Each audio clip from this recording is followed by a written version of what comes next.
Bismillahirrahmanirrahim. Assalamualaikum warahmatullahi wabarakatuh. Jumpa lagi dengan saya di Abil Maiwa Channel.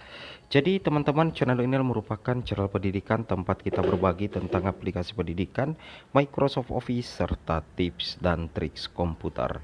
Jadi pada video kali ini teman-teman ya, kembali lagi admin akan mencoba mengupdate ya informasi terbaru seputar perkembangan P3K Guru formasi tahun 2023. Yang mana di sini yang akan kami sajikan pada hari ini yaitu terkait pertanyaan P1 sampai dengan P4 itu tidak pilih sekolah penempatan. Apa betul kira-kira itu?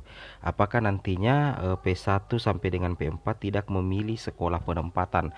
Karena ada apa namanya Bapak Ibu ya, barang hasil rakor ya, yang mengatakan bahwa nantinya itu formasi itu semuanya nanti akan berkumpul di dinas pendidikan ya, akan berkumpul di dinas pendidikan. Nah, apakah kalau misalkan berkumpul di dinas pendidikan nantinya Bapak Ibu, otomatis yang akan mendistribusikan penempatan itu adalah dinas pendidikan atau dalam hal ini pejabat yang berwenang yaitu PPK.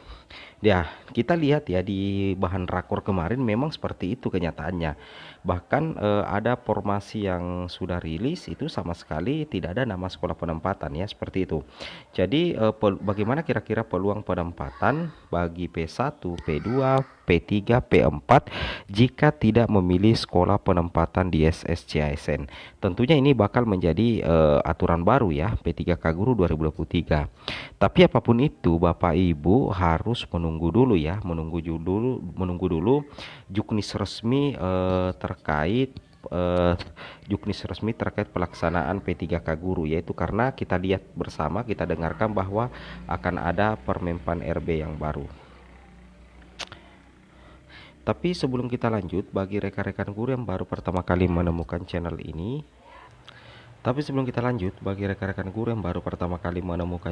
jangan lupa tekan tombol subscribe-nya dan aktifkan lonceng notifikasinya agar setiap hari Bapak Ibu bisa mendapatkan update informasi terbaru seputar perkembangan P3K Guru. Baik Bapak Ibu, tanpa berlama-lama lagi kita langsung saja to the point ke informasinya. Jadi kalau kita perhatikan di sini Bapak Ibu ya, ini adalah salah satu contoh ya, perincian penetapan formasi P3K Guru tahun 2023 yang sangat jauh berbeda daripada P3K Guru 2022 yang lalu. Yang mana kalau P3K Guru 2022 yang lalu untuk unit penempatannya itu sudah tertulis nama sekolah penempatan Bapak Ibu ya. Sudah tertulis nama sekolah penempatan.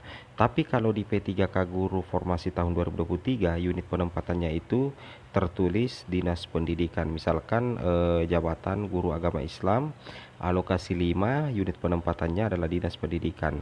Berarti maksudnya seperti ini Bapak Ibu, ketika misalkan unit penempatan ini tertulis dinas pendidikan, berarti sudah tidak ada lagi sekolah penempatan pada saat Bapak Ibu memilih formasi P3K nantinya. Jadi untuk unit penempatan nantinya itu akan didistribusikan oleh pemerintah daerah ketika Bapak Ibu sudah dinyatakan lulus menjadi ASN P3K Guru. Nah, bagaimana kira-kira peluang Bapak Ibu untuk lolos menjadi ASN P3K Guru baik itu P1, P2, P3, P4 apabila unit penempatan itu sudah tidak tertulis sekolah penempatan? Itu sebenarnya tidak terlalu Bapak Ibu ya, tidak terlalu jauh berbeda dari P3K Guru 2022. Contoh misalkan ya, misalkan di sekolah Bapak Ibu itu ada kebutuhan ya, ada kebutuhan atau kekurangan satu guru ya, kekurangan satu ada satu kebutuhan, sedangkan Bapak Ibu honor di situ sebagai guru kelas misalkan, sedangkan kebutuhan yang ada di sekolah Bapak Ibu itu adalah guru kelas SD, sedangkan Bapak Ibu adalah P1. Nah, otomatis nantinya di daerah Bapak Ibu itu akan ada alokasi formasi. Misalkan jumlah formasinya 853, unit penempatan itu adalah dinas pendidikan. Nah, ketika misalkan ada kebutuhan di sekolah Bapak Ibu, nah Bapak Ibu ini akan langsung ditempatkan di sekolah Bapak Ibu nantinya. Nah, satu formasi yang ada di dinas pendidikan itu akan dialokasikan kepada sekolah A. Nah, apa sih tujuannya Bapak Ibu ya? Apa sih tujuannya? Sehingga unit penempatan itu tertulis Dinas Pendidikan supaya tidak ada istilah geser-menggeser Bapak Ibu ya. Jadi sebenarnya unit penempatan Dinas Pendidikan itu nantinya Dinas Pendidikan yang mendistribusikan penempatan ketika P1, P2, P3, P4 itu memenuhi persyaratan lulus. Jadi sebenarnya jauh lebih menguntungkan guru-guru honorer Bapak Ibu ya. Itu yang harus Bapak Ibu pahami dan Bapak Ibu cermati. Seperti itu kira-kira.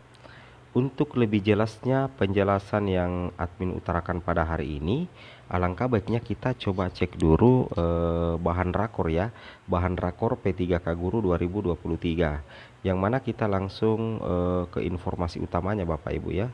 Nah, di bagian sini kita lihat dulu Bapak Ibu untuk mekanisme seleksi P3K Guru tahun 2023, yang mana nantinya itu akan ada langsung penempatan ya untuk guru lulus PG. Begitu juga nantinya ketika masih tersedia formasi, itu akan ada seleksi menggunakan CAT ya bagi THK2 honorer lulusan PPG atau pelamar umum. Nah, untuk sekolah penempatannya itu belum diketahui.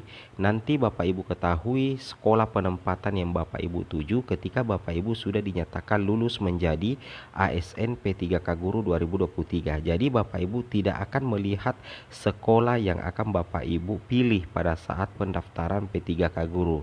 Logikanya seperti itu ya, karena untuk distribusi penempatan, unit penempatan bukan lagi langsung sekolah penempatan tapi berada di bawah naungan Dinas Pendidikan. Nah, kita lihat di sini perubahannya Bapak Ibu ya.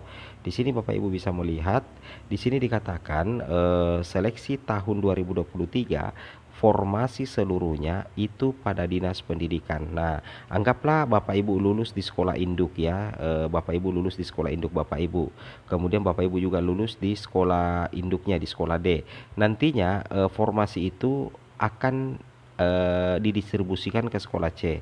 Penempatan Bapak Ibu itu akan ditetapkan di sekolah C, penempatan Bapak Ibu itu akan ditetapkan di sekolah D. Kemudian dilakukan pendistribusian penempatan di sekolah D dan di sekolah C untuk teman-teman guru yang lolos. Nah, jadi intinya di sini dikatakan kuota formasi terpakai, namun formasi tetap pada Dinas Pendidikan. Seperti itu kira-kira. Nah, ilustrasinya lebih bisa kita pahami seperti ini Bapak Ibu ya. Nah, ini kan posisinya formasi itu berada di Dinas Pendidikan. Nah, jadi anggaplah seperti ini. Seperti ini. P3K Guru 2023 untuk P1 dulu. Penempatan P1. Di sini kebetulan ada seorang guru honorer negeri itu mengajar di sekolah A. Kebetulan di sekolah A-nya itu ternyata memiliki kebutuhan satu. ASN-nya tidak ada, honorernya satu. Nah, jadi guru honorer negeri ini itu langsung akan mendapatkan penempatan di sekolah A, langsung mengunci penempatan di sekolah A Bapak Ibu ya. Nah, jadi dia akan mengunci formasi di sekolah induknya. Nah, nantinya Dinas Pendidikan itu akan mendistribusikan penempatan di sekolah A. Kenapa bisa seperti itu? Guru honorer negeri ini meskipun dia peringkat kedua, dia tetap akan ditempatkan di sekolah A karena masih terdapat kebutuhan di sekolah induknya. Nah, karena masih terdapat kebutuhan di sekolah induknya, maka Dinas Pendidikan itu akan mendistribusikan penempatan di sekolah A yang mana akan mengakomodasi guru honorernya yang ada di sekolah A untuk ditempatkan di sekolah induknya karena memang masih ada kebutuhan. Nah, kemudian bagaimana dengan guru honor P1 yang di sekolah induknya itu kelebihan guru, nantinya itu Dinas Pendidikan itu akan mencarikan sekolah yang masih membutuhkan guru atau masih kekurang guru. Nah, disitulah ketika misalkan di sekolah C masih membutuhkan guru, maka guru honorer yang kelebihan guru di sini itu bisa dipindahkan ke sekolah C. Kemudian Dinas Pendidikan akan mendistribusikan formasi di sekolah C. Seperti itu kira-kira ya. Oke, semoga bermanfaat ya. Assalamualaikum warahmatullahi wabarakatuh.